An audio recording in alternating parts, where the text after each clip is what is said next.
I'll be the first one to say that a lot of movies are a total waste of time, and many people watch movies simply as meaningless entertainment. However, I'm also a big believer in the power of great film to teach us valuable lessons. And I know that personally, watching some of these movies and studying these male leads has had quite a profound effect, not only on the way I dress and present myself, but even on my character and my life. Hello, my name is James, and I'm on a mission to create a generation of gentlemen. We're going to begin, actually, with a comedy movie called Dirty Rotten Scoundrels. In this movie, Michael Caine and Steve Martin star as an unlikely duo of con men operating on the French Riviera. Michael Caine's character specifically is why you want to watch this movie, because he is a very sophisticated, debonair man. Even though he's a con man, his style of con manning is actually to be more of a gentleman. And that includes the way he dresses. You'll see some very sharp suits, very tastefully accessorized outfits. He also educates Steve Martin's character on how to seem more refined, even how to sit by lifting the pleats of your trousers up properly. There are details in this movie that I certainly picked up on and appreciated. I'm not a huge fan of comedy movies, but this one is absolutely hilarious. Michael Caine obviously is a fantastic actor. So although you won't learn a lot about the character traits of being a gentleman, I think this is absolutely a movie every gentleman should watch. Now, on the complete opposite end of that spectrum, the next movie that I highly recommend for you is The Fountainhead. This one stars Gary Cooper, who plays a somewhat egotistical architect, but a very principled and very strong-willed architect. You saw this a lot in Gary Cooper's movies, whether it was The Fountainhead or High Noon. He plays the strong, silent archetype. He pretty much defined it. And his characters are incredibly principled. For example, in The Fountainhead, his character Howard Rourke decides that he would rather work as a day laborer than to change his vision for the buildings he wants to build. It's also a very stylish movie. Although you won't see extravagant outfits, you will see the principles of classic menswear. And Gary Cooper was absolutely one of the best dressed men in the golden age of Hollywood.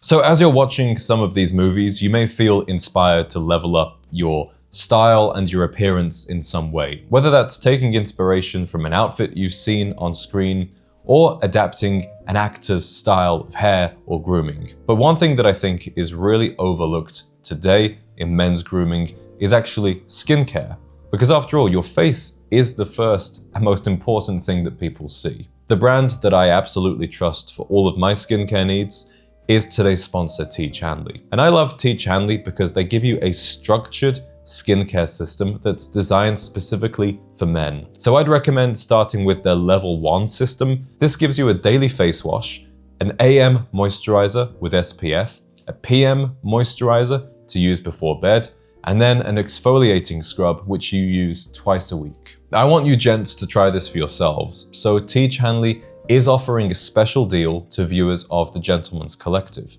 Just click the link below to get started, and you'll receive 40% off your first skincare box, plus 20% off for life and a free gift. I'm sure a lot of you watching this love the idea of being a downtown big city bachelor with unlimited money for the best suits and the best dining and the best hobbies. And if so, then I highly recommend you check out both versions of the Thomas Crown Affair. The original, made in the late 60s, stars Steve McQueen alongside Faye Dunaway. And then in 1999, in the midst of the James Bond movies, Pierce Brosnan found the time to do a remake starring alongside Rene Russo.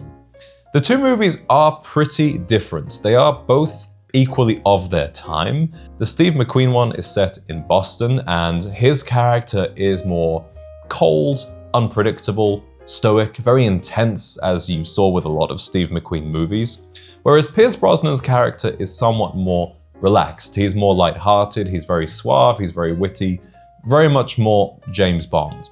Which one is better? I personally feel like they are pretty evenly balanced. And ultimately what make both movies great are those performances by McQueen, by Brosnan, and also by their respective female leads.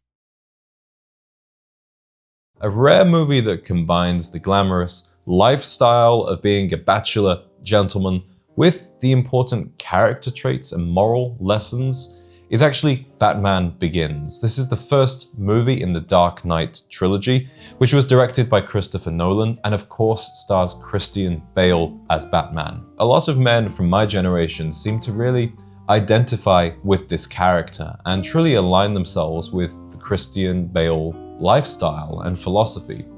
I think what this movie did do you mind trying to film here? Sorry, there's a fly. I think what this movie did really intelligently was it revealed the vulnerability of Bruce Wayne. You understand more about his past, about his trauma, and he doesn't try and hide from it. He actually accepts it and he faces his fear. And that's what makes him ultimately stronger. When I think about the type of man that I want to become, I always come back to Atticus Finch, as portrayed by Gregory Peck in To Kill a Mockingbird. I'd say Gregory Peck was perfect for the role because he perfectly brings out the measured, principled, strong values of Atticus Finch, but he portrays them in an incredibly gentle way. You see how much he loves his children, you see how much he cares about doing the right thing, even when he is facing incredible pressure to back down. The dialogue in this movie and Gregory Peck's delivery, specifically in the courtroom scenes, offers a great example of how a man should communicate. He's respectful, but he is not prepared to back down. And of course, I also have to mention the style. Although there aren't that many outfits going on in this movie, his Haspel seersucker three-piece suit is absolutely iconic and a great example of that Southern gentleman style put into practice. Now, of course, I wasn't going to make this video without doing at least one James Bond movie. The movie that I decided to choose is Casino Royale. This movie really saved the James Bond franchise, and without it, I don't believe men of my generation would be such big James Bond fans. What Daniel Craig was able to do with this movie was bring a whole new layer of depth to the character.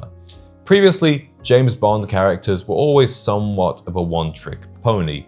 Sean Connery was more of the blunt instrument, Roger Moore was more of the witty, womanizing sharp dresser, but Daniel Craig's Bond is truly a complete personality, with many different motives and emotions and conflicts going in to make a character that is as complex as I believe Ian Fleming intended it to be. Stylistically, not only do we see James Bond in a huge array of incredible locations, but we also see a fantastic update to the James Bond wardrobe. I've been using Daniel Craig's casual style in these movies as a reference point pretty much ever since I started my channel, because he truly gives us a masterclass on how to dress for all different types of occasions, whether it's black tie or simply strolling around a resort. Gentlemen, now it's your turn to let me know in the comments. What is one movie that wasn't on this list that you think every gentleman should watch? I'm really excited to read your responses. Do remember to check out T. Chanley and start your skincare journey using the link below, and I will see you in the next video.